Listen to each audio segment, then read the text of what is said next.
ನೋಡಿ ಸ್ನೇಹಿತರೆ, ಇವು ಪುಷ್ಪ ಅಂತೇಳಿ ಸೀರೆ. ಇದು ಬಂದು ತುಂಬ ಚೆನ್ನಾಗಿದಾವೆ ನೋಡಿ ಸೀರೆ. ಇದೇ ಥರ ಸೀರೆ ಮತ್ತು ಬ್ಲೌಸ್ ನೋಡಿ, ಇವಕ್ಕೆ ತುಂಬ ಅಂದರೆ ತುಂಬ ಚೆನ್ನಾಗಿ ಬ್ಲೌಸು ಈ ಥರ ಕೂಡ ಮಾಡಿದ್ದೇನೆ.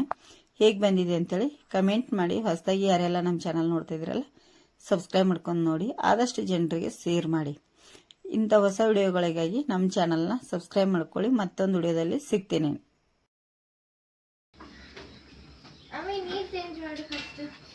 ಎದರ ಬಕೆಟ್ದಾನು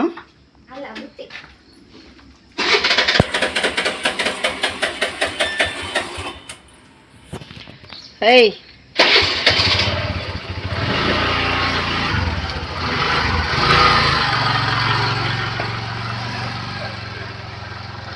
ನೋಡಿ, ಯಜಮಾನ್ರು ಮಗಳು ಹೊರಟ್ರು ಸ್ನೇಹಿತರೆ ಬೆಳಗ್ಗೆ. Hi, welcome back to YouTube channel. ಹೇಗಿದ್ರೆ ಎಲ್ಲರೂ ಸ್ನೇಹಿತರೆ ಚೆನ್ನಾಗಿದ್ದೀರಾ? ನಾವು ಸಹ ಚೆನ್ನಾಗಿದ್ದೆ ನೋಡಿ. ಯಜಮಾನ್ರು ಮಗಳು ಹೊರಟ್ರು ಸ್ನೇಹಿತರೆ.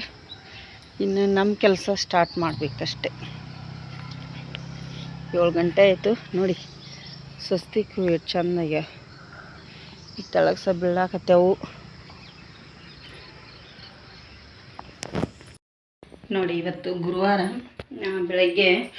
ಇವತ್ತು ಪೂಜೆ, ಮಾಘ ಮಾಸದಲ್ಲಿ ಪೂಜೆ ಮಾಡ್ತೀವಿ ನೋಡಿ. ನಾವು ಉತ್ತರ ಕರ್ನಾಟಕದಲ್ಲಿ ಹೇಳೋದಾದರೆ ಚಟ್ಟಿ ಅಮಾವಾಸ್ಯೆ ಆದ ನಂತರ ಗುರುವಾರ ಯಾವ್ದು ಬರುತ್ತೆ ನೋಡಿ ಪೂಜೆ, ಇವತ್ತಿನಿಂದ ಸ್ಟಾರ್ಟ್. ಹೋದ ಗುರುವಾರ ಅಮಾವಾಸ್ಯೆ ಬಂದಿತ್ತು, ಈ ಗುರುವಾರ ಪೂಜೆ ಸ್ಟಾರ್ಟ್ ಆಗಿದೆ. 4 ಪೂಜೆ ಬರ್ತದೆ, 4 ಗುರುವಾರ. ಹಾಗಾಗಿ ಸ್ನೇಹಿತರೆ, ಈಗ ನಾನು ಪೂಜೆ ನಾನು ಕೂಡ ಮಾಡಿದ್ದೀನಿ. ಇವತ್ತು ಉಪವಾಸ. ನಾನು ಸಾಯಂಕಾಲ ಪೂಜೆ ಮಾಡ್ತೀವಿ. ಸಾಯಂಕಾಲ ಅಂದರೆ ನಾವು ಬೆಳಗ್ಗೆ ಎಲ್ಲ ಮಾಡಲ್ಲ, ರಾತ್ರಿ ಪೂಜೆ ಮಾಡ್ತೇವೆ.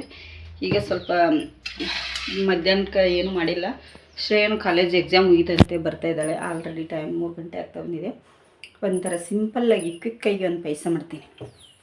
ನಿನ್ನೆ ಕೃಷ್ಣ ಮಠಕ್ಕೆ ಹೋಗಿದ್ದೆವಲ್ಲ, ಅಲ್ಲಿ ದೇವಸ್ಥಾನದಲ್ಲಿ ಕೊಟ್ಟಿದ್ರು ಆ ಪಾಯಸನ. ನಮ್ಮ ಶ್ರೇಯನಿಗೆ ಸಿಕ್ಕಾಪಟ್ಟೆ ಇಷ್ಟ ಆಗಿದೆ. ಸಿಂಪಲ್ಲಾಗಿ ಮಾಡ್ತೀನಿ. ಕೃಷ್ಣ ಮಠದಲ್ಲಿ ಯಾವ ಥರ ಮಾಡಿದ್ರು ನೋಡಿ, ಅದೇ ಥರ ಮಾಡ್ತೀನಿ. ಅದನ್ನು ಹೇಗೆ ಮಾಡೋದು ಅಂತೇಳಿ ಫುಲ್ ರೆಸಿಪಿ ಬರುತ್ತೆ. ಮಿಡ್ಲಲ್ಲಿ ಎಲ್ಲ ಹಾಕೋದು ಬೇಡ ಸ್ನೇಹಿತರೆ, ಫುಲ್ ರೆಸಿಪಿ ಬರುತ್ತೆ ನೋಡಿ. ಕಮೆಂಟ್ ಮಾಡಿ ಹೇಗೆ ಬಂದಿದೆ ರೆಸಿಪಿ ಅಂಥೇಳಿ. ಇವತ್ತು ಪಾಯಸದ ರೆಸಿಪಿ ಬರುತ್ತೆ, ನೈವೇದ್ಯಕ್ಕೂ ಕೂಡ ಬೇಕು. ರಾತ್ರಿಗೆ ಮಾಡಿಬಿಡ್ತಿದ್ದೆ. ರೆಸಿಪಿ ಮಾಡೋದ್ರಿಂದ ಸ್ವಲ್ಪ ಬೆಳಕಿರ್ತಾ ಮಾಡಬೇಕಾಗತ್ತೆ, ಕತ್ಲೆ ಆದ ನಂತರ ಮಾಡೋದಕ್ಕಾಗಲ್ಲ. ಅದಕ್ಕಾಗಿ ಮಾಡಿ ಪಾಯಸ ಮಾಡಿಟ್ರಾಯ್ತು. ಈಗ ಪಾಯಸ ಹೇಗೆ ಮಾಡೋದು ಅಂಥೇಳಿ ತೋರಿಸ್ತೇನೆ ನಾನು ಮೊದಲಿಗೆ. ನೋಡಿ ಸ್ನೇಹಿತರೆ, ಪಾಯಸ ಮಾಡ್ಬೇಕಂತೇಳಿ 2 ತೆಂಗಿನಕಾಯಿನ ತೊಗೊಂಡಿದ್ದೀನಿ ನಾನು. 2 ತೆಂಗಿನಕಾಯಿ ಹಾಲು ತೆಗಿಬೇಕೀಗ ನೋಡಿ. ಸೀರೆ ವಿಡಿಯೋ ಮಾಡಿದೆ. ಶ್ರೇಯಾ ಬಂದಿದ್ದಾಳೆ, ಶ್ರೇಯನಿಗೆ ಮಡಿಸ್ಲಿಕ್ಕೆ ಹೇಳ್ತೀನಿ, ಲೇಟ್ ಆಗುತ್ತೆ. ಸೀರೆ ಇದು ಸೀರೆ ಪುಷ್ಪ ಅಂಥೇಳಿ ಸ್ನೇಹಿತರೆ. ತುಂಬ ಅಂದರೆ ತುಂಬ ಚೆನ್ನಾಗಿದೆ ಇದು ಸೀರೆ. ಬಂದು 4 ಸೀರೆ ತರಿಸಿದ್ದೀನಿ, ಹೊಸದು ಬಂದಿದೆ ಈಗ. ಡೈಲಿ ಯೂಸ್ ಮಾಡಲಿಕ್ಕೆ ಅಂತೂ ಮಸ್ತಾಗಿದೆ. ಡೈಲಿ ಯೂಸ್ ಅನ್ನೋಕ್ಕಿಂತ ಉಡಲಿಕ್ಕೆ ಸಖತ್ತಾಗಿದೆ ನೋಡಿ ಸೀರೆ. ನಿಮಗೆ ಕಾಣ್ತಿರ್ಬೋದು ನೋಡಿ, ಈ ಥರ ಸೀರೆ. ಬುಟ್ಟದ್ದೇ ಬ್ಲೌಸ್ ಬಂದಿದೆ, ಸೇಮ್ ಸೀರೆ ಅಂತದೇ ಬುಟ್ಟದ್ದೇನೆ. ಶರಗಂತೂ ಮಸ್ತಾಗಿದೆ. ಇಲ್ಲಿದೆ ನೋಡಿ. ಇದು 4 ಸೀರೆನ ಈಗ ನಾನು ತರಿಸಿದ್ದೀನಿ. ಇದೊಂದು ಸೀರೆ, ಇದು ಬ್ಲೂ ಮತ್ತು ಪಿಂಕ್ ಇದೆ. ತುಂಬ ಅಂದರೆ ತುಂಬ ಚೆನ್ನಾಗಿದೆ. ಕಲರ್ಸ್ ಅಂತೂ ಮಸ್ತಾಗಿದೆ ನೋಡಿ. ಯಾರಿಗೆಲ್ಲ ಬೇಕಂತೇಳಿ ಮೆಸೇಜ್ ಹಾಕಿ, ನಂಬರ್ ಹಾಕಿರ್ತೇನೆ ನಾನು ನಿಮಗೆ. ಈಗ ಇದೊಂದು ಸ್ವಲ್ಪ ಪಾಯಸದ್ದು ರೆಡಿ ಮಾಡ್ತೇನೆ. ಸೀರೆದ್ದು ನೀಟಾಗಿ ವಿಡಿಯೋ ಮಾಡಿದ್ದೀನಿ. ಈಗ ಪಾಯಸ ಈಗ ರೆಡಿ ಮಾಡ್ತಾಯಿದ್ದೀನಿ. ನಮ್ಮ ಮೇಡಮ್ ಅವ್ರು ಇವತ್ತು ಬೇಗ ಬಂದರು ಎಕ್ಸಾಮ್ ಮುಗಿಸ್ಕೊಂಡು ಸ್ನೇಹಿತರೆ. ಆಲ್ರೆಡಿ ಟೈಮ್ ಬಂದು 4 ಗಂಟೆಗಿದೆ. ಈಗ ಸೀರೆ ನೋಡಿ, ಈಗ ಫೋಟೋ ತೆಗಿಬೇಕು, ಅದಕ್ಕೆ ಇಟ್ಟಿದ್ದೀನಿ. ಶ್ರೇಯಾ ಫೋಟೋ ತೆಗಿತಾಳೆ, ನಾನು ಸ್ವಲ್ಪ ಕೆಲಸ ಮಾಡ್ತೀನಿ. ಸೀರೆ ಸ್ಟಾಕ್ ಬಂದಿದೆ ಮತ್ತು ನಾಳೆ ಕೂಡ ಬರ್ತಾಯಿದೆ. ಪಾಯಸ ರೆಡಿಯಾಗಿದೆ. ಇದಕ್ಕೆ ಗೋಡಂಬಿ ಆಗಲಿ ಒಣ ದ್ರಾಕ್ಷಿ ಆಗಲಿ ಯಾವುದೂ ಹಾಕಿಲ್ಲ ಸ್ನೇಹಿತರೆ ನಾನು. ಯಾಕಂದರೆ ದೇವಸ್ಥಾನದಲ್ಲಿ ಯಾವ ಥರ ಮಾಡ್ತಾರೆ ಅದೇ ಥರ ಮಾಡ್ತಾ ಇರೋದ್ರಿಂದ, ಕೃಷ್ಣ ಮಠದಲ್ಲಿ ಅದೇ ಥರ ಈಗ ಪಾಯಸ ರೆಡಿಯಾಗಿದೆ. ನಾನು ಗ್ಯಾಸ್ ಆಫ್ ಮಾಡ್ಕೊಂಡ್ಬಿಡ್ತೀನಿ ನೋಡಿ. ಈಗ ತೆಂಗಿನಕಾಯಿ ಹಾಲು ಹಾಕಿ ರುಬ್ಬಿ ಮಾಡಿರುವಂಥ ಪಾಯಸ ಈಗ ರೆಡಿಯಾಗಿದೆ. ಇಲ್ಲಿ ಕೆಲಸ ಕೂಡ ಆಲ್ರೆಡಿ ಕಂಪ್ಲೀಟ್ ಆಗಿದೆ. ನಮ್ಮ ಕೆಲಸ ಮುಚ್ಚಳ ಮುಚ್ತೀನಿ. ಯಾಕಂದರೆ ಈಗ ಪೂಜೆಗೆ ನಾನು ಸ್ಟಾರ್ಟ್ ಮಾಡ್ಕೋಬೇಕು. ಎಲ್ಲ ಗ್ಯಾಸ್ ಕಟ್ಟೆ ಕೂಡ ಕ್ಲೀನಾಗಿದೆ. ಇಲ್ಲಿ ಎಲ್ಲ ಥರ ಹಣ್ಣಿನ ಎಲೆಗಳನ್ನು ಇವತ್ತು ಮಾಘ ಮಾಸದಲ್ಲಿ ಮಾಡ್ತಿರುವಂಥ ಪೂಜೆಗೆ 5 ಥರ ಹಣ್ಣಿನ ಎಲೆ ಬೇಕು. ಇದು ಚಿಕ್ಕು ಎಲೆ, ಹಾಗೆ ಇದು ಪೇರಳೆ ಎಲೆ, ಗೊತ್ತಾಗುತ್ತೆ ನಿಮಗೆ. ಈ ವೀಳ್ಯದೆಲೆ ಉಡಿ ತುಂಬಲಿಕ್ಕೆಲ್ಲ ಬೇಕಲ್ಲ ಸ್ನೇಹಿತರೆ. ಹಾಗೆ ಇಲ್ಲಿ ದಾಳಂಬ್ರಿ ಕುಡಿ 2, ದಾಳಂಬ್ರಿ ಹಣ್ಣಿಂದ 2 ಕುಡಿ, ಹಾಗೆ 2 ಮಾವು, 2 ಸೀತಾಫಲ ತಂದಿದ್ದೇನೆ. ನಮ್ಮಲ್ಲಿದೆ ನೋಡಿ ಒಂದಿಷ್ಟು ಗುಲಾಬಿ ಎಷ್ಟು ಚೆನ್ನಾಗಿ ಆಗಿದೆ ನೋಡಿ. ಮತ್ತು ಒಂದಿಷ್ಟು ಇದು ಹೂ ಕಟ್ತೇನೆ, ಈಗ ಮಾಲೆ ಮಾಡ್ಕೋತೀನಿ. ಇದೊಂದಿಷ್ಟು ಇದರಲ್ಲೇ ಇಡ್ತೀನಿ. ತೊಳಿಬೇಕಿದೆಲ್ಲ ಈಗ ಕ್ಲೀನ್ ಮಾಡಿ ತೊಳೆದು ರೆಡಿ ಮಾಡ್ಕೋತೀನಿ ಸ್ನೇಹಿತರೆ. ಪೂಜೆಗೆಲ್ಲ ಟೈಮ್ ಆಗ್ತಾ ಬಂದಿದೆ, 6 ಗಂಟೆ ಈಗ. ಹಾಗಾಗಿ ನಾನೀಗ ಪೂಜೆಗೆಲ್ಲ ರೆಡಿ ಮಾಡ್ಕೊತೀನಿ. ಸಿಂಪಲ್ಲಾಗಿ ಪೂಜೆ ಮಾಡ್ತೇವೆ ನಾವು, ಜಾಸ್ತಿ ಗ್ರ್ಯಾಂಡಾಗಿ ಅದು ಏನು ಮಾಡಲ್ಲ ಸ್ನೇಹಿತರೆ. ಅದಕ್ಕಾಗಿ ಇಲ್ಲಿ ಪಾಯಸನೂ ರೆಡಿಯಾಗಿದೆ ಆಲ್ರೆಡಿ. ಪೂಜೆಗೀಗ ಸಿಂಪಲ್ಲಾಗಿರುವಂಥ ಪೂಜೆನೇ ನಾನು ಇಲ್ಲೇ ಮಾಡ್ತೇನೆ, ದೇವ್ರ ಪಕ್ಕಕ್ಕೇ ಮಾಡ್ತೇನೆ. ಮೇಲ್ಗಡೆ ಅದು ಏನು ಮಾಡಲ್ಲ ಸ್ನೇಹಿತರೆ. ಹಾಗಾಗಿ ನೋಡ್ತೇನೆ ದೇವ್ರ ಪಕ್ಕಕ್ಕೆ ಮಾಡ್ಲಿಕ್ಕಾಗುತ್ತಾ, ಇಲ್ಲಿ ಆಗುತ್ತಾ ನೋಡ್ತೀನಿ. ಎಲ್ಲಿ ಸರಿ ಹೊಂದುತ್ತೋ ಅಲ್ಲಿ ಮಾಡ್ತೀನಿ. ಎಲ್ಲಿ ನಾವು ಮಾಡ್ತೀವಲ್ಲ 4 ವಾರ ಅಲ್ಲೇ ಮಾಡಬೇಕಾಗತ್ತೆ. ಅದಕ್ಕಾಗಿ ಎಲ್ಲಿ ಸರಿ ಹೊಂದುತ್ತೋ ಅಲ್ಲಿ ಮಾಡ್ತೇನೆ. ಈಗ ಪಾಯಸ ರೆಸಿಪಿ ಬರುತ್ತೆ, ಹೇಗೆ ಬಂದಿದೆ ಅಂತೇಳಿ ಕಮೆಂಟ್ ಮಾಡಿ ಸ್ನೇಹಿತರೆ. ನಾಳೆ ಮೋದಿಜಿಯವ್ರು ಬರ್ತಾರೆ. ಮೋದಿಜಿಯವರಿಗೋಸ್ಕರ ಉಡುಪಿ ಅಂತೂ ಫುಲ್ ರೆಡಿಯಾಗಿ ಮಿಂಚಿಂಗಿದೆ. ಈಗ ಮೋದಿಜಿಯವರಿಗೋಸ್ಕರ ಉಡುಪಿ ಕೃಷ್ಣ ಮಠ, ರಥ ಬೀದಿ ಮತ್ತು ಎಲ್ಲ ಕಡೆ ಹೈವೇ ರೋಡು ಸಿಕ್ಕಾಪಟ್ಟೆ ಗ್ರ್ಯಾಂಡಾಗಿ ಎಷ್ಟು ಚೆನ್ನಾಗಿ ಮಾಡಿದ್ದಾರೆ ಸ್ನೇಹಿತರೆ. ನಾನು ಕೂಡ ನಾಳೆ ಹೋಗ್ಬೇಕಂತೇಳಿ ಅಂದ್ಕೊಂಡಿದ್ದೇನೆ ನೋಡಲಿಕ್ಕೆ. ಹುಷಾರಿದ್ರೆ ಹೋಗ್ತೇನೆ, ಇಲ್ಲ ಅಂದರೆ ಇಲ್ಲ. ಎಲ್ಲರೂ ಹೋಗ್ತಾ ಇದ್ದಾರೆ, ಸಿಕ್ಕಾಪಟ್ಟೆ ಜನ, ತುಂಬ ಜನ ಹೋಗ್ತಾ ಇದ್ದಾರೆ. ರೋಡ್ ಶೋ ಇದೆಯಲ್ಲ, ಅದಕ್ಕಾಗಿ ನಮ್ಮ ಮನೆಯಿಂದ ಏನು ದೂರ ಇಲ್ಲ, ತುಂಬ ಅಂದರೆ ತುಂಬ ಹತ್ತಿರ ಇದೆ. ನಮ್ಮ ಮನೆಯಿಂದ ಆಯಿತು ಒಂದು 5 ನಿಮಿಷ ದಾರಿ ಇದೆ. ಬಸ್ ಸ್ಕೂಟ್ರ್ ಮೇಲೆ ಆದರೆ ನಡ್ಕೊಂಡು ಹೋದರೆ ಒಂದು 10-15 ನಿಮಿಷ ದಾರಿ ಇದೆ ಅಷ್ಟೇ ರೋಡ್ ಶೋ ಆಗುವಲ್ಲಿ. ಆದರೂ ಕೂಡ ಯಾಕಂದರೆ ಕಮ್ಮಿ ಇರೋದ್ರಿಂದ ಅಷ್ಟೊಂದು ಜನರ ಮಧ್ಯೆ ಸರಿ ಅನಿಸಲ್ಲ. ನೋಡ್ತೇನೆ, ಕಮ್ಮಿ ಆದರೆ ಮಾಸ್ಕ್ ಎಲ್ಲ ಹಾಕ್ಕೊಂಡು ಹೋಗ್ತೇನೆ, ಕಮ್ಮಿ ಆಗದಿದ್ರೆ ಏನಿಲ್ಲ. ಈಗ ಪೂಜೆಗೆ ರೆಡಿ ಮಾಡ್ಕೋತೇನೆ, ಬನ್ನಿ ನೋಡಿ ಸ್ನೇಹಿತರೆ. ಸಿಂಪಲ್ಲಾಗಿ ಪೂಜೆ ಮುಗಿಸಿದ್ದೇನೆ. ಗುರುವಾರ ಲಕ್ಷ್ಮೀ ಪೂಜೆ ತುಂಬಾ ಸಿಂಪಲ್ಲಾಗಿ ಇಷ್ಟೇ ಮಾಡ್ತೇವೆ ನಾವು ಗುರುವಾರ ಪೂಜೆ. ಇದನ್ನು ತುಂಬ ಗ್ರ್ಯಾಂಡಾಗಿ ಅದೇನು ಮಾಡಲ್ಲ. ಹಾಗಾಗಿ ಈಗ ಪೂಜೆ ಎಲ್ಲ ಆಗಿದೆ ಸ್ನೇಹಿತರೆ. ಪಾಯಸನ ನೈವೇದ್ಯ ಹಿಡಿದೀವಿ. ಡೈಲಿ ಪೂಜೆ ಈ ಥರ. ಬನ್ನಿಗ ಇಲ್ಲಿ ಪಾಯಸ ಮಾಡಿದ್ದೀನಿ, ಇಲ್ಲಿ ಅನ್ನ ಕೂಡ ರೆಡಿ ಆಗಿದೆ ಆಲ್ರೆಡಿ. ಯಾಕೆ ಇಷ್ಟು ಅಂತಂದರೆ ಸ್ವಲ್ಪ ಹೊರಗಡೆ ಹೋಗಲಿಕ್ಕಿದೆ. ಈಗ ಎಲ್ಲ ತೆಗೆದು ಡ್ರೆಸ್ ಹಾಕ್ಕೊಂಡು ಹೊರಗಡೆ ಹೋಗ್ತೀವಿ. ಎಲ್ಲಿಗೆ ಅಂಥೇಳಿ ಅಲ್ಲಿಗೆ ಹೋದ್ಮೇಲೆ ಸ್ವಲ್ಪ ನಿಮಗೂ ಗೊತ್ತಾಗ್ಬೋದು ಅಲ್ವಾ ಸ್ನೇಹಿತರೆ. ನೋಡಿ, ಈಗ ಪೂಜೆ ಅಂತೂ ಸಿಂಪಲ್ಲಾಗಿ ಮಾಡಿದ್ದೇನೆ. ಹೇಗೆ ಬಂದಿದೆ ಅಂತೇಳಿ ಹೂ ಕಾಣಿಸ್ತಾ ಇಲ್ಲ, ವೈಟ್ ಹೂ ಇಟ್ಟಿದ್ದೇನೆ ಮೇಲೆ, ಕಾಣಿಸ್ತಾ ಇಲ್ಲ. ತುಂಬ ಸಿಂಪಲ್ಲಾಗಿ ಇದೇ ಥರ ಮಾಡ್ತೀನಿ ನಾನು ಇದನ್ನು ಗುರುವಾರ ಪೂಜೆ. ತುಂಬಾ ಸಿಂಪಲ್ಲಾಗಿ ತುಂಬ ಚೆನ್ನಾಗಿದೆ. ಇಷ್ಟೇ ಗ್ರ್ಯಾಂಡಾಗಿ ಆಡಂಬರವಾಗಿ ನಾನು ಮಾಡಲ್ಲ ಈ ಪೂಜೆ. ಹಾಗಾಗಿ ಸ್ನೇಹಿತರೆ ಈಗ ಟೈಮ್ ಬಂದು ತುಂಬಾ ಆಗ್ತಾ ಬಂದಿದೆ. ಈಗ ಹೊರಗಡೆ ಹೋಗಿ ಬರ್ತೇವೆ. ನೋಡಿ 6:30 ಆಗ್ತಾ ಬಂದಿದೆ ಟೈಮು. ಶ್ರೇಯ ನಾನು ಯಜಮಾನ್ರು ಮುಂದೆ ಹೋದರು, ಅಲ್ಲಿ ನಮ್ಮ ಅಮ್ಮರ ಮನೆಗೆ ಸ್ವಲ್ಪ ಲೈಟ್ ಹಾಕ್ಲಿಕ್ಕಿದೆ. ಹಾಯ್ ಮೇಡಮ್ ಅವರೇ, ಎದಕ್ಕೆ ಎಲ್ಲಿ ಹೊಂಟಿರಿ ನೀವೀಗ? ಆಹಾ, ಕೃಷ್ಣ ಮಠಕ್ಕೆ? ಕೃಷ್ಣ ಮಠಕ್ಕೆ ಅಲ್ಲ ಸ್ನೇಹಿತರೆ, ಸುಳ್ಳು ಹೇಳ್ತಾ ಇದ್ದಾಳೆ ಇವಳು. ಎಲ್ಲಿಗೆ ಹೋಗ್ತಾ ಇದ್ದಿ? ಹಾಂ, ಈಗ ಬಂತು ನೋಡಿ ಅವಳು ಬಾಯಲ್ಲಿ ಸತ್ಯ. ಸ್ನೇಹಿತರೆ, ಮೊಬೈಲ್ ಅಂಗಡಿಗೆ ಹೋಗ್ತಾ ಇದ್ದೀವಿ. ಮೊಬೈಲ್ ಅಂಗಡಿಗೆ ಯಾಕೆ ಅಂತಂದರೆ, ಈ ಕಡೆ ತಿರುಗು. ಅವಳು ನೋಡಿ ಇವತ್ತು ಖುಷಿಯಿಂದ ಮಾತು ಎಷ್ಟು ಚೆನ್ನಾಗಿ ಹೊರಡ್ತಾ ಇದ್ದಾವಲ್ಲ ಸ್ನೇಹಿತರೆ. ನಿನ್ನ ಫೋನ್ ಕೊಡು ಒಂಚೂರು, ಇಲ್ಲಿ ಕೊಡಿಲಿ ಒಂಚೂರು ಕೊಡಮ್ಮ, ಹೇಳ್ತೀನಿ ನೋಡಿ. ಶ್ರೇಯನ್ ಫೋನಿಗೆ ಚಾರ್ಜರ್ ಮಾತ್ರ ಇದೆ, ಇಯರ್ಫೋನ್ ಹಾಕಲಿಕ್ಕೆ ಈಗ ಇದು ಇಲ್ಲ, ಪಿನ್ ಹಾಕಲಿಕ್ಕೆ ಏನೂ ಇಲ್ಲ ಸ್ನೇಹಿತರೆ. ನೋಡಿ, ಈಚೆನೂ ಇಲ್ಲ ಈಚೆನೂ ಇಲ್ಲ. ಅದಕ್ಕಾಗಿ ಅವಳ ಫೋನಿಗೆ ಏರ್ಪಾಡ್ಸ್ ಬೇಕಾಗಿದೆ ಅಂತೆ ಅಲ್ವಾ. ರಿಪೀಟ್ ಮನೆಗೆ ಹೋಗ್ತಾ ಇದ್ವಿ ಸ್ನೇಹಿತರೆ. ಮತ್ತು ನಾವು ಸ್ವಲ್ಪ ಮನೆಯಲ್ಲಿ ಏನೋ ಮರ್ತು ಬಂದಿದ್ವಿ, ತರಲಿಕ್ಕೆ ಹೋಗ್ತಾ ಇದ್ದೀವಿ. ಅವಳಿಗೆ ಏರ್ಪಾಡ್ಸ್ ಬೇಕಾಗಿದೆ ಅಂತೆ ಶಾಲೆಯಲ್ಲಿ. ಹಾಗಾಗಿ ಅವ್ರ ಅಪ್ಪನೊಟ್ಟಿಗೆ ಗಲಾಟೆ ಮಾಡಿದ್ಲು. ಅವರು ಬನ್ನಿ ನೋಡಿ ಸ್ನೇಹಿತರೆ, ಮನೆಗೆ ಬಂದು ಸ್ವಲ್ಪ ಇದು ಮರ್ತೋಗಿದ್ದೀವಿ ತೊಗೊಂಬರ್ಲಿಕ್ಕೆ. ನನಗೆ ಕೆಮ್ಮಿ ಇಷ್ಟು ನಡಿಬೇಕಾದ್ರೆ ತುಂಬಾ ಸುಸ್ತಾಗುತ್ತೆ. ಹಾಗಾಗಿ ಈಗ ಅದು ಏರ್ಪಾಡ್ಸ್ ಅಂತ ತೊಗೊಂಬರ್ತೀವಿ ಅವಳಿಗೆ ಹೋಗಿ. ಇವತ್ತು ಗುರುವಾರ ಲಕ್ಷ್ಮೀ ಪೂಜೆದು ಬುಕ್ಸ್ ಎಲ್ಲ ಓದಬೇಕಿತ್ತು, ಪೂಜೆ ಮಾತ್ರ ಮಾಡಿದ್ದೆ. ಬುಕ್ಸ್ ಬಂದು ಓದಿದ್ರೆ ಆಯ್ತು ಅಂಥೇಳಿ.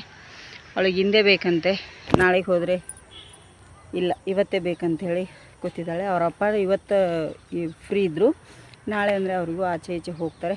ಮತ್ತು ಬೆಳಗ್ಗೆ ಮೋದಿ ರ್ಯಾಲಿ ಉಂಟಲ್ಲ, ನೋಡಲಿಕ್ಕೆಲ್ಲ ಹೋಗ್ತೀನಿ ಅಂತ ಇದ್ದಾರೆ. ಅದಕ್ಕಾಗಿ ಇವತ್ತು ಇಲ್ಲಿ ಮಾತಾಡ್ಲಿಕ್ಕೆ ಆಗ್ತಾಯಿಲ್ಲ. ಹಾಗಾಗಿ ಮತ್ತು ಸಾಯಂಕಾಲ ಅವರು ಡ್ರೈವಿಂಗ್ ಎಲ್ಲ ಹೋಗ್ತಾರಲ್ಲ, ಹಾಗಾಗಿ ಇರೋದಿಲ್ಲ, ಕೈಗೆ ಸಿಗೋದು ತುಂಬ ಕಷ್ಟ ಅವರು. ಅದಕ್ಕಾಗಿ ಇವತ್ತೇ ಇದ್ದೇನೆ ಮನೇಲಿ ಹೋಗುವ ಅಂತಂದರು. ಇವಳಿಗೆ ಅಷ್ಟೇ ಸಾಕು, ಬಾಪ ಇವತ್ತು ಹೋಗುವ ಅಂತೇಳಿ ನನ್ನನ್ನು ಕೂಡ ಹೇಳ್ಕೊಂಡು ಹೋಗ್ತಾ ಇದ್ದಾರೆ. ಪೇಟೆಯಲ್ಲಿ ಏನೇ ತರಬೇಕಿದ್ರು ನಾನು ಇಲ್ಲೇ ಹೋಗೋದೇ ಇಲ್ಲ. ಇವಳು ಹೋಗಲ್ಲ, ಅವರು ಹೋಗಲ್ಲ. ಅದಕ್ಕಾಗಿ ಸ್ನೇಹಿತರೆ, ಅದಕ್ಕಾಗಿ ಅದೊಂದು ಏರ್ಪಾಡ್ಸ್ ತೊಗೊಂಡು ಬರ್ತೀನಿ ಸ್ನೇಹಿತರೆ. ಅವಳಿಗೆ ಹೋಗಿ ಈಗ ನಾನು ಕೆಮ್ಮಿಸ್ತಾಯಿದ್ದೆ ಜಾಸ್ತಿ. ಸಾಯಂಕಾಲ ಆದ ಕೂಡಲೇ ಸ್ವಲ್ಪ ಜಾಸ್ತಿ ಆಗುತ್ತೆ ಕೆಮ್ಮೆಲ್ಲ. ಮಾಸ್ಕ್ ತರಬೇಕಿತ್ತು, ಮಾಸ್ಕ್ ಇಲ್ವಾ ನಮ್ಮ ಮನೇಲಿ, ಈಗ ತರಬೇಕು. ಈಗ ಪೇಟೆಗೆ ಹೋದಾಗ ತರ್ತೇನೆ ಒಂದು ಮಾಸ್ಕು. ಇಲ್ಲ ಅಂದರೆ ನಾನೇ ಮನೆಯಲ್ಲಿ ಸ್ಟಿಚಿಂಗ್ ಮಾಡ್ಕೋತೀನಿ. ಬಟ್ಟೆ ಉಂಟು, ಕಾಟನ್ ಬಟ್ಟೆದ್ದು. ಹಾಗಾಗಿ ಈಗ ಪೇಟೆಗೆ ಹೋಗಿ ಬರ್ತೇವೆ. ಇಲ್ಲೇ 6:30 ಆಯಿತು. ಬಾರಮ್ಮ ಬೇಗ. ಇಲ್ಲೇ 6:30 ಆಯಿತು ಸ್ನೇಹಿತರೆ. ಸೀರೆ ಯಾರಿಗೆಲ್ಲ ಬೇಕಂತೇಳಿ ಪ್ಲೀಸ್ ಮೆಸೇಜ್ ಹಾಕಿ, ನಂಬರ್ ಹಾಕಿರ್ತೀನಿ. ನಂಬರ್ ಒಂದು ವಿಡಿಯೋದಲ್ಲಿ ಇಲ್ಲ ಅಂದರೆ ಇನ್ನೊಂದು ವಿಡಿಯೋದಲ್ಲಿ ಕೂಡ ಇರುತ್ತೆ. ಇನ್ಸ್ಟಾದಲ್ಲಿ, ಫೇಸ್ಬುಕ್ಕಲ್ಲಿ ಹಾಕ್ತಾಯಿದ್ದೀನಿ. ಕಾಲ್ ಮಾಡ್ತಾರೆ ಅವರು, ಮಾತಾಡ್ತಾರೆ. ಹಾಗಾದರೆ ನಾಳೆ ನೋಡ್ತೇನೆ ಅಂತಾರೆ. ಈ ಥರ ಮಾಡಲಿಕ್ಕೆ ಹೋಗಬೇಡಿ ಪ್ಲೀಸ್ ಯಾರಿಗೂ. ಅಂದರೆ ಎಲ್ಲ ಕೆಲಸ ಬಿಟ್ಟು ನಾವು ಏನೋ ಒಂದು ಬಂದಿದೆ ಅಂತ ಖುಷಿ ಪಡೋದಕ್ಕೆ ನೀವು ಆ ಥರ ಮಾಡೋದಕ್ಕೆ ಮಾಡಲಿಕ್ಕೆ ಹೋಗಬೇಡಿ. ಕೆಲಸ ಬಿಟ್ಟು ನಾವು ಅದಕ್ಕೆ ನಿಂತಿರ್ತೀವಿ. ಅದಕ್ಕಾಗಿ ಪ್ಲೀಸ್ ಯಾರಿಗೆಲ್ಲ ಬೇಕಂತೇಳಿ ಮೆಸೇಜನ್ನು ಹಾಕಿ ವಾಟ್ಸಪ್ಪಲ್ಲಿ. ಬಂದ್ಲು ಶ್ರೇಯಮ್ಮ, ಗೇಟ್ ಲಾಕ್ ಮಾಡ್ತಾ ಇದ್ದಾಳೆ. ಹೊರಗಡೆ ಲೈಟ್ ಹಾಕಿ ಬರುವಾಗ ಇಷ್ಟೊತ್ತಾಗುತ್ತೇನೋ ಅಂತೇಳಿ ಹೊರಗಡೆ ಲೈಟ್ ಹಾಕಿದ್ದೀನಿ ಸ್ನೇಹಿತರೆ. ಅಡುಗೆ ಕೂಡ ಮಾಡಿಟ್ಟಿದ್ದೀನಿ. ಸಾಂಬಾರು ಒಂದು ಮಾಡಬೇಕು. ಪದಾರ್ಥ ಇದೆ, ಪದಾರ್ಥ ಹಾಕೊಂಡು ತಿಂತೀನಿ ಅಂದರೆ ಬಿಟ್ಟರೆ ಆಯಿತು, ಇಲ್ಲಾಂದರೆ ಸಾಂಬಾರು ಮಾಡಬೇಕು. ಅನ್ನ ಪಾಯಸ ಎಲ್ಲ ಮಾಡಿದ್ದೀನಿ. ವಿಡಿಯೋ ಜಾಸ್ತಿ ದೊಡ್ಡದಾದರೆ 2 ಸತಿ ಬರುತ್ತೆ, ಚಿಕ್ಕದಾದರೆ ಒಂದೇ ದಿನ ಹಾಕಿಬಿಡ್ತೇನೆ. ಹೇಳಿಕ್ಕೆ ಬರಲ್ಲ ಅಂದರೆ ಪಾಯಸದ್ದು ರೆಸಿಪಿ ಇದೆ, ಇದರದ್ದು ಇದೆಯಲ್ಲ. ಅದಕ್ಕಾಗಿ ಬಂದು ನಮ್ಮ ಮೇಡಮ್ ಅವ್ರು ಸಿಕ್ಕಾಪಟ್ಟೆ ಖುಷಿಯಾಗಿದ್ದಾರೆ ಇವತ್ತು. ಏರ್ಪಾಡ್ಸ್ ತೊಗೋತಾ ಇದ್ದಾರಲ್ಲ ಅಲ್ಲ ಮೇಡಮ್ ಅವರೇ, ಹ್ಯಾಪಿಯಾ? ಫುಲ್ ಹ್ಯಾಪಿ ನೋಡಿ, ರೆಡಿಯಾಗಿ ಫುಲ್ ಹ್ಯಾಪಿ ಹೋಗಿ ಬರ್ತೇವೆ ಸ್ನೇಹಿತರೆ. ಈಗ ಬೌಲಿಗೆ ನಾನು 1 ಬೌಲ್ನಷ್ಟು ಕಡಲೆಬೇಳೆನ ಹಾಕ್ತಾಯಿದ್ದೀನಿ. ಅದಕ್ಕೆ 1 ಬೌಲ್ನಷ್ಟು ಸಬ್ಬಕ್ಕಿನ ಅಂದರೆ ಸಾಬುದಾನಿ, ಅದಕ್ಕೆ ಇಲ್ಲಿ 2 ಕಪ್ನಷ್ಟು, ಮತ್ತು ಅದೇ ಬೌಲಿಂದನೇ 2 ಬೌಲಿನಷ್ಟು ರೇಷನ್ ಅಕ್ಕಿ. ನಿಮಗೆ ಸಮ ಪ್ರಮಾಣದಲ್ಲಿ 3 ಬೇಕಾದ್ರೂ ತಗೋಬಹುದು, ಇಲ್ಲ ಅಕ್ಕಿ ಜಾಸ್ತಿ ಮಾಡ್ಕೋತೀನಿ ಅಂದ್ರೂ ಮಾಡ್ಕೋಬಹುದು, ಅದು ನಿಮ್ಮ ಇಷ್ಟದ ಪ್ರಕಾರ. ಇಲ್ಲಿ ನಾನು ಅಕ್ಕಿ ಸ್ವಲ್ಪ ಜಾಸ್ತಿ ತೊಗೊಂಡಿದ್ದೀನಿ. ಈಗ ಇದನ್ನ 3 ರಿಂದ 4 ಸತಿ ಕ್ಲೀನ್ ಮಾಡಿ ತೊಳಿಬೇಕಾಗತ್ತೆ, ಚೆನ್ನಾಗಿ ತೊಳಿಬೇಕಾಗತ್ತೆ. 3 ರಿಂದ 4 ಸತಿ ಎಲ್ಲ ಗಲೀಜು ಹೋಗಬೇಕು. ಎಲ್ಲ ತೊಳೆದ ನಂತರ ನೋಡಿ ಇಲ್ಲಿ ಕುಕ್ಕರ್ಗೆ ಹಾಕಿದ್ದೀನಿ. ಕುಕ್ಕರ್ಗೆ 1 ಚರಿಗೆಯಷ್ಟು ನೀರು ಹಾಕಿ 3 ವಿಜಿಲ್ ನಾನು ಬರ್ಸ್ಕೊತೀನಿ ಸ್ನೇಹಿತರೆ. ಇಲ್ಲಿ ಗ್ಯಾಸ್ ಮೇಲೆ ಇಟ್ಟು 3 ಅಥವಾ 4 ವಿಜಿಲ್ ಬರ್ಸ್ಕೊಳ್ಳಿ, ಕರೆಕ್ಟ್ ಆಗುತ್ತೆ. ಅದು ವಿಜಿಲ್ ಬರುವಷ್ಟರಲ್ಲಿ ಇಲ್ಲಿ ಇನ್ನೊಂದು ಕಡೆ ಪಾತ್ರೆ ಇಟ್ಟು ಅದಕ್ಕೆ ಒಂದು ಅರ್ಧ ಕೆಜಿಯಷ್ಟು ಬೆಲ್ಲನ ಹಾಕ್ತಾ ಇದ್ದೀನಿ. ಅರ್ಧ ಕೆಜಿ ಇದೆ ಅದು ಬೆಲ್ಲ. ಅದಕ್ಕೆ ಒಂದು 1/4 ಗ್ಲಾಸ್ನಷ್ಟು ನೀರನ್ನು ಹಾಕ್ತಾ ಇದ್ದೀನಿ. ಜಾಸ್ತಿ ನೀರು ಹಾಕ್ಲಿಕ್ಕೆ ಹೋಗಬೇಡಿ. ನೋಡಿ ಈಗ ಇದನ್ನ ಬೆಲ್ಲ ಎಲ್ಲ ಕರಗಿಸ್ಕೋಬೇಕು. ಮತ್ತೆ ಅಷ್ಟರಲ್ಲಿ ನಾವು ಬೆಲ್ಲ ಕರಗಲಿ ಈ ಕಡೆ ಸಿಟಿ ಹಾಕ್ತತೆ. ಆವಾಗ ಇಲ್ಲಿ 2 ತೆಂಗಿನಕಾಯಿನ ಮೇಲ್ಗಡೆ ತುರಿದು ಇಟ್ಕೊಂಡಿದ್ದೆ, ಹಸಿ ತೆಂಗಿನಕಾಯಿ ಫ್ರೆಶ್ ಆಗಿರುವಂಥದ್ದು. ಅದನ್ನೊಂದು ಮಿಕ್ಸಿ ಜಾರಿಗೆ ಹಾಕೋತಾ ಇದ್ದೀನಿ. ನೋಡಿ ಎಲ್ಲ ನಾನು ಅಂದರೆ ಹಾಲು ತಗೋಬೇಕಾಗತ್ತೆ ನಾವು. ತೆಂಗಿನಕಾಯಿದ ಹಾಲು, ಗಟ್ಟಿ ಹಾಲು ಚೆನ್ನಾಗಿರುತ್ತೆ. ನೀವು ಗಟ್ಟಿ ಹಾಲು ತೆಗೆದಿಟ್ಟು ತಿಳಿ ಹಾಲಿನಲ್ಲಿ ಕುಕ್ಕರಲ್ಲಿ ಏನು ಸಾಮಾನು ಹಾಕಿದಿಲ್ಲ ಅದನ್ನ ಹಾಕಿ ಬೇಯಿಸ್ಕೋಬಹುದು. ನಾನಿಲ್ಲ, ಹಾಗೆ ನೀರು ಹಾಕಿ ಬೇಯಿಸಿದ್ದೀನಿ. ಇಲ್ಲಿ ಒಂದು ಪಾತ್ರೆ ತಗೊಂಡು ಅದಕ್ಕೆ ಸೋದಿಸ್ಕೊಳ್ಳಿಕ್ಕೆ ಸಾಣಿಗೆ ಇಟ್ಕೊಂಡಿದ್ದೀನಿ. ಇಲ್ಲಾಂದ್ರೆ ನಿಮ್ಮ ಹತ್ರ ವೈಟ್ ಬಟ್ಟೆ ಇದ್ರೂ ಕೂಡ ಇಟ್ಕೋಬಹುದು, ಅದರಿಂದ ಹಾಲು ತೆಗಿಬೋದು. ನೋಡಿ ಈಗ ಇದೇ ಥರ ನಾನು ಎಲ್ಲವನ್ನು ಹಾಲು ತೆಗೆದು ಎತ್ತಿ ಇಟ್ಕೋತೀನಿ ಸ್ನೇಹಿತರೆ. ಇಲ್ಲಿ ನೋಡಿ ಒಂದು ಪಾತ್ರೆಯಲ್ಲಿ ಹಾಲೆಲ್ಲ ತೆಗೆದು ಎತ್ತಿ ಸೈಡ್ ಇಟ್ಕೊಂಡೆ. ಇಲ್ಲಿ ಕುಕ್ಕರಲ್ಲಿ ರೆಡಿ ಆಗಿತ್ತು, 3ರಿಂದ 4 ವಿಜಿಲ್ ಬಂದಿತ್ತು. ಅದನ್ನು ಬೇರೆ ಪಾತ್ರೆಗೆ ಟ್ರಾನ್ಸ್ಫರ್ ಮಾಡಿಕೊಂಡು ಈಗ ಅದಕ್ಕೆ ನಾನು ಇಲ್ಲಿ ಬೆಲ್ಲ ಕೂಡ ರೆಡಿಯಾಗಿದೆ. ಬೆಲ್ಲ ಕರಗಿದರೆ ಸಾಕು, ಪಾಕ ಎಲ್ಲ ಬೇಡ. ಇಲ್ಲಿ ಬೆಲ್ಲ ಕರಗಿದೆ ನೋಡಿ, ಅದನ್ನು ಒಂದು ಸಾಣಿಗೆಯಿಂದ ಸೋದಿಸ್ಕೊತೇನೆ ಕುದಿಸಿಟ್ಟಿರುವಂಥ ಬೇಳೆಗಳಿಗೆ. ಯಾಕಂದರೆ ಇದರಲ್ಲಿ ಕಸ ಕಡ್ಡಿ ಇರೋದ್ರಿಂದ ಸೋದಿಸಿ ಹಾಕಿದರೆ ಒಳ್ಳೆಯದು. ನೋಡಿ ಕಲ್ಲು ಥರ ಎಲ್ಲ ಇತ್ತು ನೋಡಿ, ಈ ಥರ ಸಾಣಿಗೆಯಿಂದ. ಈಗ ಇದನ್ನೆಲ್ಲ ನಾನು ಮಿಕ್ಸ್ ಮಾಡ್ಕೋತೀನಿ ನೋಡಿ. ಈಗ ಬೆಲ್ಲ, ಬೇಳೆ, ಅಕ್ಕಿ, ಸಬ್ಬಕ್ಕಿ ಎಲ್ಲ ಇದು ಕುದಿಬೇಕಾಗುತ್ತೆ ಚೆನ್ನಾಗಿ. ನಮಗೆ ಒಂದು 4ರಿಂದ 5 ನಿಮಿಷ ಇದನ್ನು ನಾವು ಕುದಿಸ್ಕೋಬೇಕು, ಆವಾಗ ಎಲ್ಲ ಹೊಂದುತ್ತೆ. ಇದು ಚೆನ್ನಾಗಿ ಕುದಿಯಲ್ಲಿ. ಈಗ ನೋಡಿ ಈ ಥರ ಆಗಿದೆ. ಇದನ್ನು ಎಷ್ಟು ನಾವು ಕುದಿಸ್ತೇವೆ ಅದರೊಳಗಡೆ ಬೆಲ್ಲ ಎಲ್ಲ ಸೇರ್ಕೊಳ್ಳುತ್ತಲ್ಲ, ಟೇಸ್ಟ್ ಬರುತ್ತೆ ಪಾಯಸ ನಮಗೆ. ಸಿಂಪಲ್ಲಾಗಿ ಕೃಷ್ಣ ಮಠದಲ್ಲಿ ಯಾವ ಥರ ಮಾಡ್ತಾರೆ ಅದೇ ಥರ ಮಾಡಿದ್ದೀನಿ. ಇದಕ್ಕೆ ಎಲ್ಲ ಥರ ಸಾಮಾನು ಪದಾರ್ಥಗಳನ್ನು ಹಾಕಿ ಇಲ್ಲಿ ನಾನು ಮಾಡ್ತಾ ಇಲ್ಲ, ತುಂಬ ಸಿಂಪಲ್ಲಾಗಿ ಮಾಡ್ತಾ ಇದ್ದೀನಿ. ತುಂಬ ಚೆನ್ನಾಗಿರುತ್ತೆ, ನೀವು ಟ್ರೈ ಮಾಡಿ. ಇಲ್ಲಿ ನೋಡಿ 3ರಿಂದ 4 ನಿಮಿಷ ಈಗ ಕುದ್ದಿದೆ. ಏನು ರೆಡಿ ಮಾಡಿಟ್ಟಿರುವಂಥ ಹಾಲನ್ನು ನಾನು ಹಾಕ್ತಾ ಇದ್ದೀನಿ. ತೆಂಗಿನಕಾಯಿ ಹಾಲು ಹಾಕಿದ ಮೇಲೆ ತುಂಬ ಅಂದರೆ ತಿಳು ಬರುತ್ತೆ, ಯಾಕೆಂದರೆ ನಾವು ಕುದಿಸ್ಕೋಬೇಕಾಗತ್ತೆ ಹಾಲು ಕೂಡ. ಮತ್ತೆ ಹಾಲು ಹಾಕಿದ ಮೇಲೆ ನೋಡಿ ಎಷ್ಟಾಯ್ತಲ್ಲ, ಸ್ವಲ್ಪ ಜಾಸ್ತಿ ಕ್ವಾಂಟಿಟಿಯಲ್ಲೇ ಮಾಡಿದ್ದೀನಿ ನಾನು. ನೀವು ಬೇಕಾದ್ರೆ ಸ್ವಲ್ಪ ನಿಮ್ಮ ಮನೆಯಲ್ಲಿ ಎಷ್ಟು ಜನ ಇರ್ತೀರೋ ಅಷ್ಟನ್ನು ನೋಡ್ಕೊಂಡು ಮಾಡ್ಕೊಳ್ಳಿ. ಇದೀಗ ಸಾಧಾರಣ 8ರಿಂದ 10 ನಿಮಿಷಗಳ ಕಾಲ ಕುದಿಬೇಕಾಗತ್ತೆ ನಮಗೆ. ನೋಡಿ ಈಗ 8ರಿಂದ 10 ನಿಮಿಷಗಳ ಕಾಲ ಕುದ ನಂತರ ಕಲರ್ ಯಾವ ಥರ ಚೇಂಜ್ ಆಗಿದೆ ನಿಮಗೆ ಗೊತ್ತೇ ಆಗುತ್ತೆ. ಮತ್ತೆ ಗಟ್ಟಿಯಾಗಿ ಕೂಡ ಬಂದಿದೆ ಈಗ ಪಾಯಸ. ಈಗ ಪಾಯಸ ರೆಡಿಯಾಗಿದೆ ಸ್ನೇಹಿತರೆ. ಇದು ನಮಗೆ ಬಡಿಸ್ಕೊಂಡು ತಿನ್ನಲಿಕ್ಕೆ ಇದೇ ಥರ ಕೃಷ್ಣ ಮಠದಲ್ಲಿ ಇದೇ ಥರ ಮಾಡ್ತಾರೆ ಪಾಯಸ. ಇದಕ್ಕೆ ನಾನು ಏಲಕ್ಕಿ ಪೌಡರ್ ಮಾತ್ರ ಹಾಕ್ತಾ ಇದ್ದೀನಿ. ಗೋಡಂಬಿ, ದ್ರಾಕ್ಷಿ ನೀವು ತುಪ್ಪದಲ್ಲಿ ಫ್ರೈ ಮಾಡಿ ಹಾಕೋಬಹುದು. ನಾನು ಇಲ್ಲಿ ಯಾವುದೋ ಹಾಕಿಲ್ಲ, ಸಿಂಪಲ್ ಆಗಿ ದೇವಸ್ಥಾನದಲ್ಲಿ ಯಾವ ಥರ ಮಾಡ್ತಾರೋ ಅದೇ ಥರ ಮಾಡಿದ್ದೇನೆ. ಯಾಕೆಂದರೆ ಹಿಂದಿನ ದಿನ ನಾವು ಕೃಷ್ಣ ಮಠದಲ್ಲಿ ಅನ್ನಪ್ರಸಾದ ಮಾಡುವಾಗ ಈ ಪಾಯಸನ ಹಾಕಿ ನಮಗೆ ಬಡಿಸಿದ್ರು, ಅದಕ್ಕಾಗಿ ಅದೇ ಥರ ಮಾಡ್ಬೇಕಂತೇಳಿ ನಾವು ಕೂಡ ಮಾಡಿದ್ದೇನೆ. ಹೇಗೆ ಬಂದಿದೆ ಅಂತೇಳಿ ಕಮೆಂಟ್ ಮಾಡಿ. ಹೊಸದಾಗಿ ಯಾರೆಲ್ಲ ನಮ್ಮ ಚಾನಲ್ ನೋಡ್ತಾ ಇದ್ದೀರಲ್ಲ ಸಬ್ಸ್ಕ್ರೈಬ್ ಮಾಡ್ಕೊಂಡು ನೋಡಿ, ಆದಷ್ಟು ಜನರಿಗೆ ಶೇರ್ ಮಾಡಿ. ಇಂಥ ಹೊಸ ವಿಡಿಯೋಗಳಿಗಾಗಿ ನಮ್ಮ ಚಾನಲ್ನ ಸಬ್ಸ್ಕ್ರೈಬ್ ಮಾಡ್ಕೊಳ್ಳಿ. ಮತ್ತೊಂದು ವಿಡಿಯೋದಲ್ಲಿ ಸಿಗ್ತೇನೆ.